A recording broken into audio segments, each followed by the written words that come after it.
मन को नियंत्रित करना जरूरी होता है क्योंकि अशांत मन हजारों सवालों का घर होता है। गौतम बुद्ध की इस कहानी से जानिए मन को शांत करने और जानने का तरीका। गौतम बुद्ध कहते हैं मन बहुत चंचल होता है, इसलिए वह अशांत रहता है और मन जब तक अशांति रहेगी व्यक्ति हजारों सवालों से घिरा रहेगा। व्यक्ति को जब तक मन में चल रहे सवालों के जवाब नहीं मिलेंगे उसका मन अशांत ही रहेगा। लेकिन मुख्य प्रश्न यह है कि मन को नियंत्रित कैसे किया जाए और मन को कैसे समझा जाए। मित्रों, उससे पहले अगर आप हमारे चैनल पर नए हैं तो चैनल को सब्सक्राइब करके बेल आइकन को जरूर दबा लें और वीडियो पसंद आए तो अपने दोस्तों में जरूर शेयर करें। गौतम बुद्ध की इस कहानी में उन्होंने मन को जानने के लिए 6 चरणों के बारे में बताया है। शुरुआती 5 चरणों को जाने बिना आप मन को नहीं समझ सकते। जानते हैं इसी कहानी के बारे में। मन को जानने से जुड़ी गौतम बुद्ध की कहानी। एक बार एक व्यक्ति गौतम बुद्ध के पास गया और पूछा कि मन को नियंत्रित करने का पहला चरण क्या है। बुद्ध कहते हैं अपने मन को समझने का पहला चरण है इसके द्वारा दिए गए लालच की व्यर्थता को देखना, क्योंकि जब मन अशांत होता है तो कई तरह के लालच देता है। जिसने मन द्वारा दिए इन लालचों को पहचान लिया उसने मन को समझ लिया। फिर व्यक्ति बुद्ध से पूछता है, लेकिन हमें यह कैसे पता चलेगा हमारा मन हमें लालच दे रहा है और वह लालच व्यर्थ है। इसका जवाब देते हुए महात्मा बुद्ध कहते हैं, अनुभव से। मनुष्य मन के लालच से जिस कार्य को अतिपूर्वक करता है उसमें उसे हानि ही होती है और हानि के बाद ही उसे अनुभव भी होता है। जैसे जिसने वास्तव में यह देख लिया कि नशा करना केवल दुख है वह नशा मुक्त होना शुरू कर देगा। जिसने जान लिया कि ईर्ष्या से खुद का नाश होता है वह ईर्ष्या से मुक्त हो जाएगा। मन को समझने का यही पहला चरण है। बुद्ध बताते हैं मन को जानने का दूसरा चरण।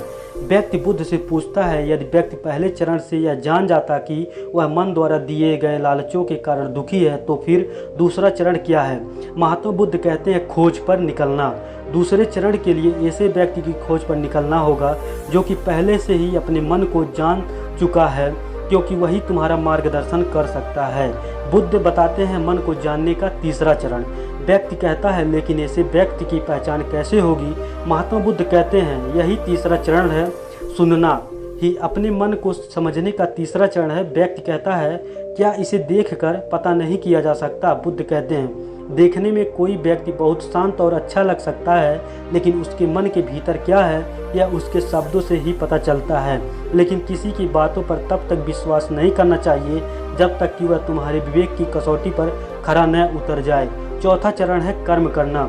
महात्मा बुद्ध कहते हैं कर्म ही मन को समझने का चौथा चरण है। खुद को जानने के लिए सही दिशा में कर्म करना जरूरी है, लेकिन कर्म करते हुए व्यक्ति हर बार 2 गलतियां करता है। पहली गलती है यह कि शुरुआत ही नहीं करना और दूसरी गलती है पूरी रास्ता तय नहीं करना। इन दोनों गलतियों के पीछे हमारे मन को ही चाल होती है। व्यक्ति अपने कर्म को पूरा इसलिए नहीं कर पाता क्योंकि वह सोचता है कि मैं कल से शुरुआत करूंगा तो कोई यह सोचता है कि मैं असफल हो जाऊंगा। इन गलतियों का मुख्य कारण है जागरूकता की कमी। इसके बिना मन व्यक्ति को उसके सही दिशा में चलने नहीं देता। मन को जानने का 5वां नियम है जागरूकता। बुद्ध कहते हैं मन को जानने और समझने का 5वां चरण है जागरूकता। इसलिए हर कार्य को जागरूकता के साथ करो। बिना जागरूकता के साथ किया गया कार्य फिर जिया गया क्षण मृत्यु के समान है। व्यक्ति बुद्ध से पूछता है, आपने जागरूकता के स्तर को कैसे बढ़ाया जा सकता है। बुद्ध कहते हैं ध्यान से।